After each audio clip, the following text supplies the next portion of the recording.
by faith. By faith.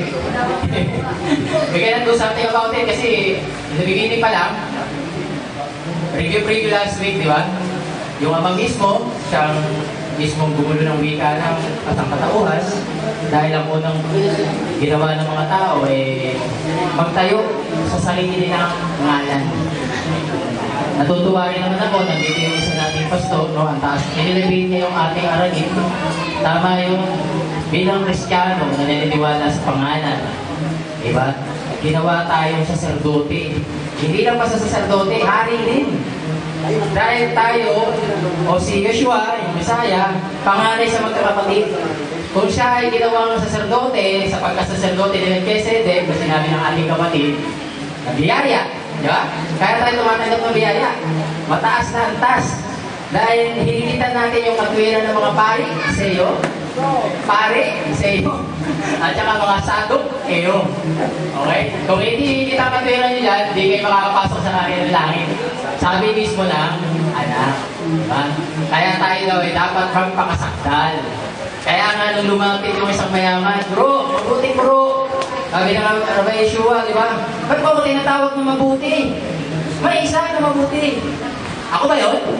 Yun. Di ba? Makasahin yun. Okay. Ngayon, sabi niya, may isa na mabuti. Kung gusto mo pumasok sa buhay, sundin mo ang mali. Mga utos. Utosan kong utos mo. Sabi niya, ginanap ko yan. Oh, paano pala siya ni Yeshua? Di ba?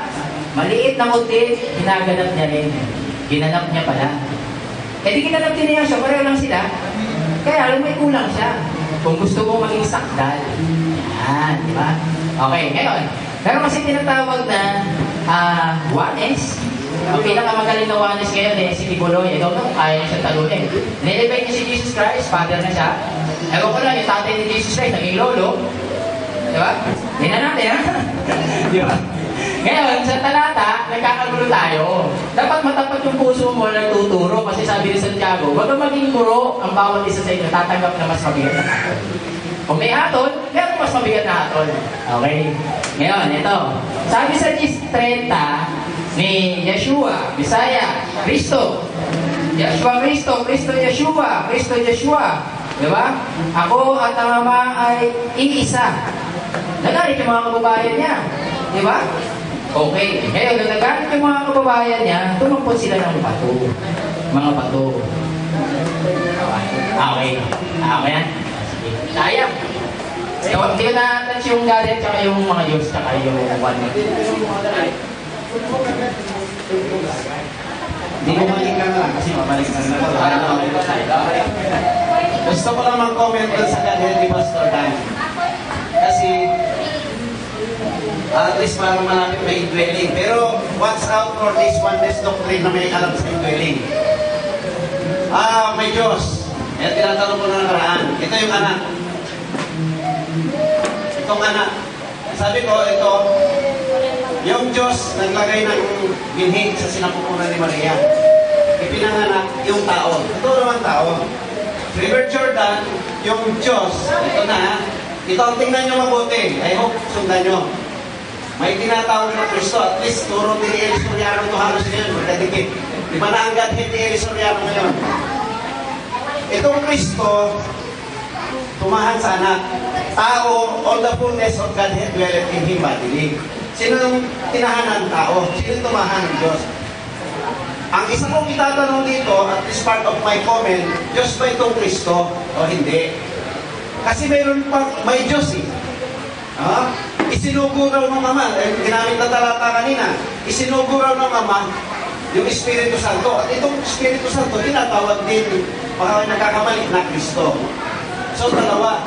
Pag tinanong ko kung Diyos ito o hindi, sa term, ako'y naniniwala, or the fullness of Godhead, tinatawag nilang naging Diyos si Kristo dahil doon sa salitang Kristo.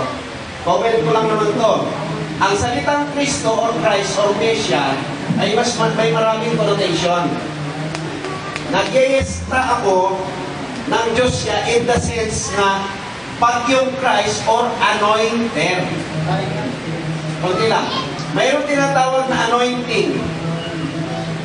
Pero itong Jesus Christ, He was an anointed one. Dito tayo mamaya, siguro babalikan natin. Diyos ba itong anointed one? Ang Diyos ba yung anointer? Which is God? Yung anointing ba yung Kristong kumahit, ipinahit? Or yung anointed one ang naging Diyos nung biglang yung tao ay pinahiran? So I hope, tapos ilangin. Okay, may comment po po.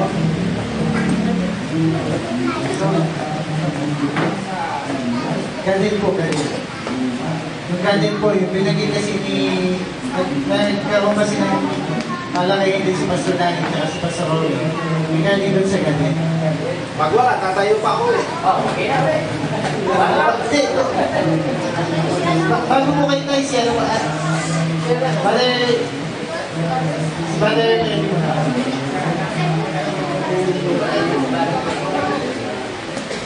Hindi ko lang ngayon kasi magpapaano ng verse kasi 2 minutes. Bago itong ano sa akin, parang may zipper yung revelation ng Diyos. So kailangan may healing eyes yung MC. Matitake mo yung message ng Diyos. Gusto ko lang yan dito. Yung tanong ni Brother Jerry. Yung God. Gusto kong pakita sa iyo.